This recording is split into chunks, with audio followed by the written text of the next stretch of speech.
Hey guys, welcome back to the Sipping Bird. I have a great drink here for you today that I've named after one of my childhood heroes, Mr. Rogers, Fred Rogers. And if you remember who he was, he deeply advocated for a sense of community, being part of a neighborhood, and overall just being happy. And when we think about a neighborhood, or at least me, right now, I have inspiration from a local neighborhood business here in Rogers Park, Chicago, named Life's Sweet Inc. If you've never heard of them, I suggest that you look them up on Instagram. Amazing stuff. Specifically, for today's episode, key lime pie. Doesn't that look gorgeous and delicious? It is. Key lime pie is an inspiration because if I were to think of key lime pie personified, it would be Fred Rogers. And why is that? Because think about it. Cool, sweet, and overall makes you feel happy. Let's get right into it. So we are gonna go with gin in this cocktail and 1.5 ounces of gin. We're gonna do a dry vermouth. Dry vermouth is a fortified wine. It's gonna give a nice brightness. And that is gonna be, half an ounce. And then we are going to put in half of an ounce of elderflower liqueur.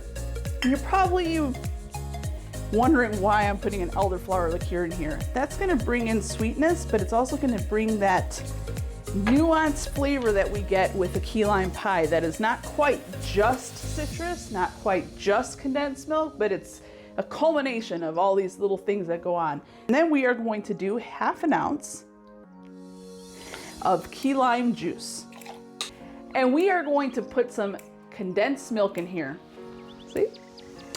We're gonna put 3/4 of an ounce of condensed milk here. And then we're gonna put an egg white in this cocktail. Remember to always separate your egg whites separated from your mixing glass so that in case you make a mistake, you don't ruin the whole mixture. I thought today, because I advocate for a dry shake if you don't have like a hand mixer, I'm gonna do a dry shake so I can show you exactly what that entails. So dry shake is just that, dry, no ice. Right, ice for your wet shake, and now shake it again.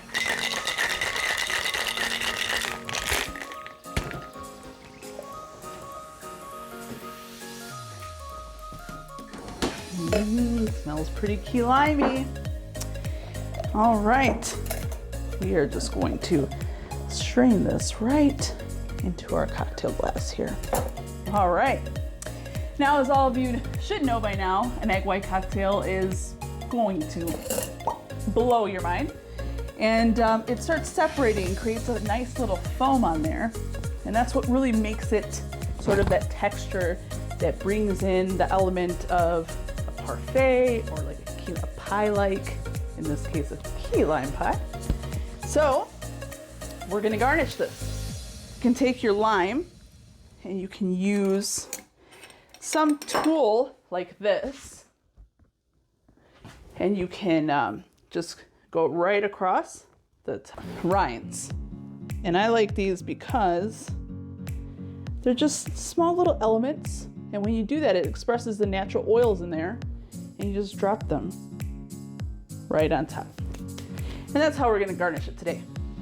Time to taste. There it is.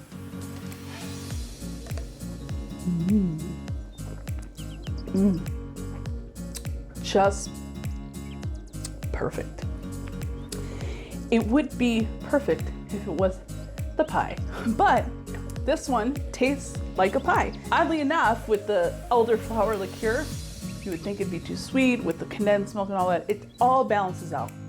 Because if you know anything about key limes, they're super acidic in comparison to traditional Persian limes or lemons. And amazing. Try it for yourself. Thank you, Life's Sweet Inc. Incredible. Time to taste this pie to compare.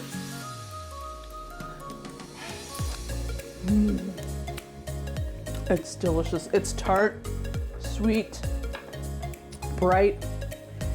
Kid version of this. Both are great, but give it a go. You will not be disappointed. Cheers, guys. If you like this episode, like this video. Better yet, subscribe to my channel.